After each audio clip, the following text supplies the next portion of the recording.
নমস্কার। এক মুঠো স্বপ্ন ফাউন্ডেশনের পক্ষ থেকে নিয়ে চলে এলাম আরেকটি ভিডিও। দেখতেই পাচ্ছেন ডাল চাল আলু সব প্যাকেটিংয়ের কাজ চলছে। আর সত্যি বলতে আজকের প্যাকেট হয়েও গেছে।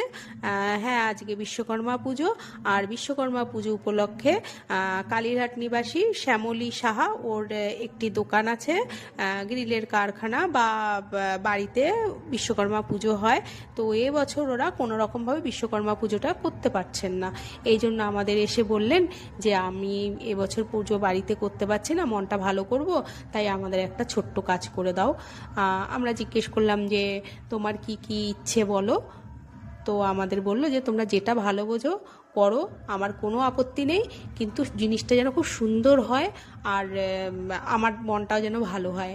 আমরা ঠিক করলাম আমরা যেমন ভবঘুরেদের কাছে যাই, এবার তাহলে ডাল চাল আলু সয়াবিন বিভিন্ন জিনিস এরকম মুড়ি কলা যা যা দিই আমরা, তা ওগুলো নিয়েই যাব।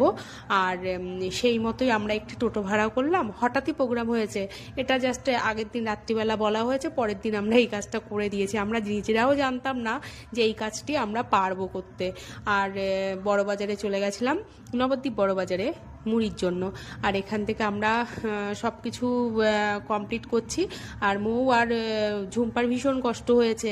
আর আমাদের সামনে একটি ভোলা ছিল, তো ভোলা যা হয় সব দোকানে গিয়ে ফল খায়, আমাদের একটু সমস্যা হয়েছিল, তবে ওরাও ঠিক করে দিলেন। আর আমরা এই তো সব প্যাকেটিং করে এইবার আমরা ভবঘুরেদের উদ্দেশ্যে আসছি।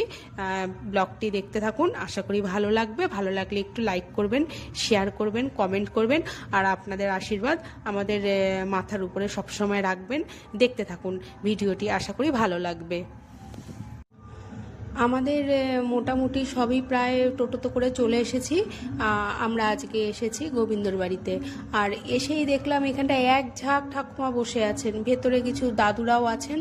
আর ঠাকুমাদের পেয়ে আমাদের একবারে মনটা ভালো হয়ে গেল, কারণ আমরা এতদিন এখানে ওখানে সেখানে ঘুরে ঘুরে বেড়াতাম, এরাও তেমনই এখানে ওখানে ঘুরে রাধেশ্যাম করে বেড়াতেন। এইবার বৃষ্টি ছিল হয়তো, যে কোনো কারণেই হোক না কেন, ঠাকুমারা না যে কোনো একটা ব্যাপার তো আছে, নইলে কেন সবাইকে একসাথে পেয়ে যাব আমরা। তো আমরা এখানটায় আজকে একসাথে 21 জন ঠাকুমাকে পেয়ে গেছি। আর সত্যি বলতে এত ঠাকুমাকে একসাথে পাওয়ার পরে না আমরা আর মানে কি বলবো, আর খুশিতে আত্মহারা হয়ে গেছিলাম।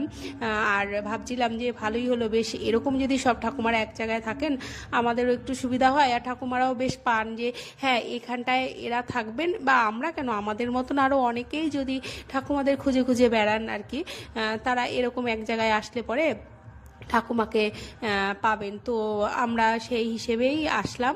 এসে আমাদের দুখানা প্যাকেট হয়েছিল, সেই প্যাকেট অনুযায়ী এখানটায় সব কিছু দেওয়া শুরু করলাম। আর এখানটায় বিভিন্ন রকমের ঠাকুমা দাদুরা থাকেন।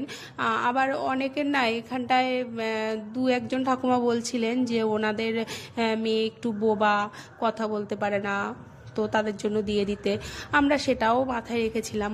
আবার কিছু ঠাকুমায়েরা বলছিলেন যে ওনার একটা বাচ্চা আছেন যে প্রতিবন্ধী, সবসময় শুয়েই থাকেন, তার জন্য একটা দিয়ে দিলে কেমন হয়, আমরা সেটাও শুনলাম। আবার হচ্ছে আশীর্বাদের কথা তো আর কিছু বলার নেই, ঠাকুমারা সবসময় মন প্রাণ ভরে আমাদের আশীর্বাদ করেন, আর এই আশীর্বাদের জন্যই হয়তো আমরা এতটুকু এগোতে পেরেছি। আর ওইদিকে আরেকটি, এই মন্দিরেরই ওইদিকে আরেকটা মুখ আছে বা দুয়ার আছে, সেখানটাও 7 জন ঠাকুমা ছিলেন, ওখানটায় আমরা আবার পরে গেছিলাম। এবার এখানটায় একসাথে এত ঠাকুমাকে পেয়েছি, আর ওরা রীতিমতোভাবে ভীষণ আনন্দিত, চিৎকার চেঁচামেচি অনেক কিছু হচ্ছিল। আর আমরা মন্দিরের ভেতরেই ঢুকে গেছিলাম, দুপাশেই যেহেতু বসেছিলেন ঠাকুমায়েরা। আর মন্দিরের ভেতরে ঢুকে আমরা যতটুকু সম্ভব ওদেরকে দেওয়ার চেষ্টা করেছিলাম। মাঝখান দিয়ে আমাদের আবার একটু ফুরিয়েও গেছিলো, কারণ আমরা তো বুঝতে পারিনি যে ভেতরে যে আরও ঠাকুমায়েরা সবাই বসে আছে বা দাদুরা বসে আছেন। আবার দু একটি মেয়েকেও পেলাম যদিও, ওরা বসে আছেন। মন্দির থেকে সবাই আসলেন ধীরে সুস্থে। আসার পরে ওরাও বললেন যে মন্দিরে তোমরা কিন্তু একদম ভেতরে প্রভুর বিগ্রহ, প্রভু যিনি আছেন ওনার ছবি তুলবে না। আমরা বললাম আচ্ছা ঠিক আছে, তুলবো না। বললো ঠিক আছে দাও, আর নেক্সট টাইমে এরকম যখন দেবে ওদেরকে বাইরে বেরোতে বলবে, তাহলে তোমাদেরও সুবিধা হবে আর ওদেরও সুবিধা হবে। তোমরা তো বুঝতে পারছো না এখানে কতজন আছেন বা না আছেন। ভেবে দেখলাম হ্যাঁ কথাটা তো দামি কথা, কারণ আমরা তো সত্যিই জানতাম না। আমরা তো জানি যে একটা জায়গায় হার্ডলি 10 থেকে 12 জন থাকেন, একবারে যে 20-25 জনকে পেয়ে যাবো এটা আমরা বুঝতে পারিনি। তো যাই হোক, আমাদের খাবার একটুখানি ফুরিয়ে গেছিলো। আমরা আবার মৌমিতাই গেছিলো টোটোতে প্রচুর খাবার রেখেই এসছিলাম আমরা। মৌমিতা আবার গেছিলো, গিয়ে খাবারটা নিয়ে এসছে। আমরা কিছুক্ষণ দাঁড়ালাম, ওদের সাথে একটু কথা বললাম, ওদের বিভিন্ন রকমের কথা শুনলাম। আবার একটুখানি যা হয়, সবাই তো বসে থাকে, অনেকে ভাবে হয়তো যদি না দিয়ে চলে যায় কেমন না, কারণ ওরাও তো একটু ডাল চালের আশাতেই বসে থাকেন, ওদেরই বা কি বলবো। আর আমরাও এরকম পেয়ে গেলাম। যাই হোক, খুব ভালো লাগলো, সময়টা খুব সুন্দর কাটলো। আর এটা হচ্ছে গোবিন্দর বাড়িতে, আর ও পাশে আরও কিছু ঠাকুমায়েরা আছেন। আমরা রীতিমতো আজকে মানে বুঝতে পারছেন না, আমরা আজকে রীতিমতো ভীষণ চাপে পড়ে গেছিলাম। আমরা ভাবতে পারিনি যে এত ঠাকুমা পেয়ে যাবো। যাই হোক, ওদেরকে দিলাম, ওরা খুব সুন্দরভাবে নিল, আর আমাদেরও খুব ভালো লাগলো। আমরা বলে এসেছি যে নেক্সট টাইম আমরা আবার তোমাদের কাছে আসছি। আমরা তো জানতাম না তোমরা এখানে থাকো এইভাবে। বললো বৃষ্টি নেই তো, তার জন্য এইভাবে আছি। এই তো এখানে আমাদের মোটামুটিভাবে প্রায় কিছুটা কাজ এগিয়েছে। পিছনে আমরা আবার এসেছিলাম যখন মন্দিরের ভেতরে, এসে দেখলাম এখানে প্রায় আরও 5-7 জন ঠাকুমা দাদু বসে আছেন। তো আমরা সেখানটায় কাজটি কমপ্লিট করে ভাবলাম যেন একটুখানি বিগ্রহ দেখে আসি। আর মন্দিরে এসেছি, একটু দর্শন করব না তা তো হয় না। আমরা এখানটায় আসলাম, এই সেই বিগ্রহ, গোবিন্দর বাড়ি। আমাদের নবদ্বীপে খুবই জনপ্রিয় একটি বাড়ি, আর এই বাড়িতে সবাই প্রায় সবসময় আশীর্বাদ নিতেই আসেন। আমরাও একটু আশীর্বাদ নিলাম যেটুকুনি পারলাম।